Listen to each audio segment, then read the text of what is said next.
Big B എന്ന ഒറ്റ ചിത്രത്തിലൂടെ മലയാള സിനിമയുടെ തന്നെ റേഞ്ച് വേറെ ലെവലാക്കിയ സംവിധായകനാണ് അമൽ നീരദ്.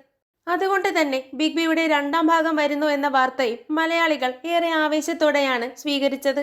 സിനിമാ പ്രേക്ഷകർ പ്രതീക്ഷയോടെ കാത്തിരിക്കുന്ന ബിഗ് ബിയുടെ രണ്ടാം ഭാഗമായ ബിലാലിന്റെ ഹൈപ്പ് ഫാക്ടറും അമൽ നീരദ് തന്നെയാണ്. എന്നാൽ ബിലാലിന്റെ കാര്യം ഇപ്പോഴും പ്രതിസന്ധിയിലാണ്. അമൽ നീരദിന്റെ സോഷ്യൽ മീഡിയ പേജുകളിൽ എപ്പോഴും ബിലാൽ എപ്പോൾ വരുമെന്ന ചോദ്യങ്ങളാണ് നിറയുന്നത്. ഈ ചോദ്യങ്ങൾക്കിടെ അമൽ നീരദ് തന്റെ അടുത്ത ചിത്രം ബാച്ചിലർ പാർട്ടി ഡ്യൂക്സും പ്രഖ്യാപിച്ചു. എന്നിട്ടും ബിലാലിന്റെ വരവിനെ കുറിച്ച് യാതൊരു വിവരവുമില്ല. ഇപ്പോഴിതാ ബാച്ചിലർ പാർട്ടി ഡ്യൂക്സ് അനൗൺസ്മെന്റ് പോസ്റ്ററിന് താഴെയും ബിലാലിനെ കുറിച്ചാണ് ആരാധകർ ചോദിക്കുന്നത്. ബിലാൽ ഇല്ലെങ്കിൽ ഇല്ല എന്ന് തുറന്നു പറഞ്ഞൂടെ? ബിലാൽ ഡ്രോപ്പായാൽ അതില്ലെന്ന് പറയാനുള്ള മര്യാദ കാണിക്കൂ. ചരിത്രത്തിൽ നിങ്ങൾക്ക് ഒരു വഞ്ചകന്റെ റോളായിരിക്കും എപ്പോഴും.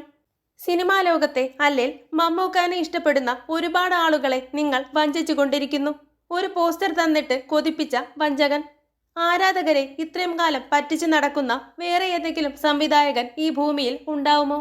ബിലാൽ ഇല്ലെങ്കിൽ ആ DP എങ്കിലും ഒന്ന് മാറ്റുചേട്ട എന്നൊക്കെയാണ് സോഷ്യൽ മീഡിയയിൽ നിറയുന്ന കമന്റുകൾ. 2007 മമ്മൂട്ടിയെ നായകനാക്കി അമൽ നീരദ് ഒരുക്കിയ ചിത്രമാണ് big B.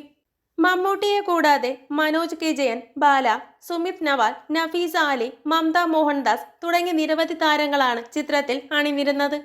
Bilal John Kurisingal എന്ന കഥാപാത്രമായാണ് മമ്മൂട്ടി ചിത്രത്തിലെത്തിയത്.